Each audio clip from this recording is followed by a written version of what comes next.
Between January 2021 and December 2024, the Barbados Police Service took 359 guns off the streets, out of the hands of criminals.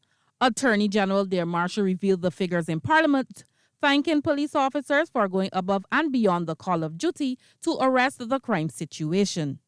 Mr. Marshall says the police will receive 170 of the $248+ million allocated to the budget for the Office of the Attorney General and Ministry of Legal Affairs. He says the budget underscores the government's commitment to law and order. I think if members took the trouble to go through the estimates over the last few years, you would see that on every year, year on year, larger and larger allocations are made for the police service. I think that it's important here for me to thank especially the members of the police service for working tirelessly and delivering for the people of Barbados time and time again.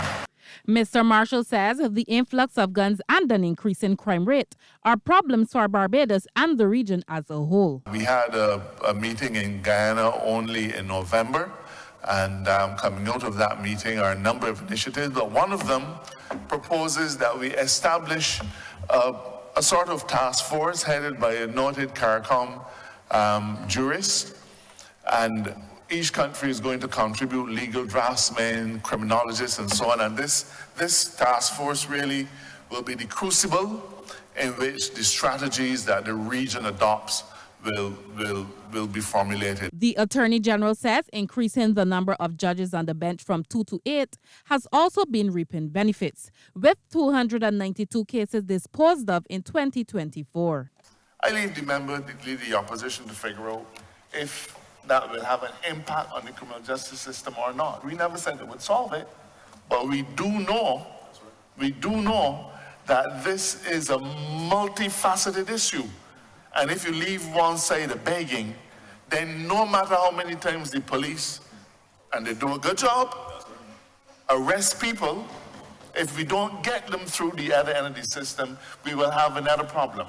Commissioner of Police Richard Boy says the service has been using its resources, including deploying members of the band within communities to engage residents. We are in Silver Hill, Silver Sands, the Pine, Beacons, and other areas that we need to have our presence felt.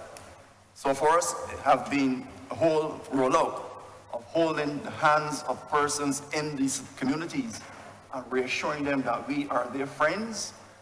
There are times when we have to engage and probably arrest someone, but our approach, mind you, will be one of doing it in a humane manner so that members of the public will not be our enemies, but will be our brothers and sisters.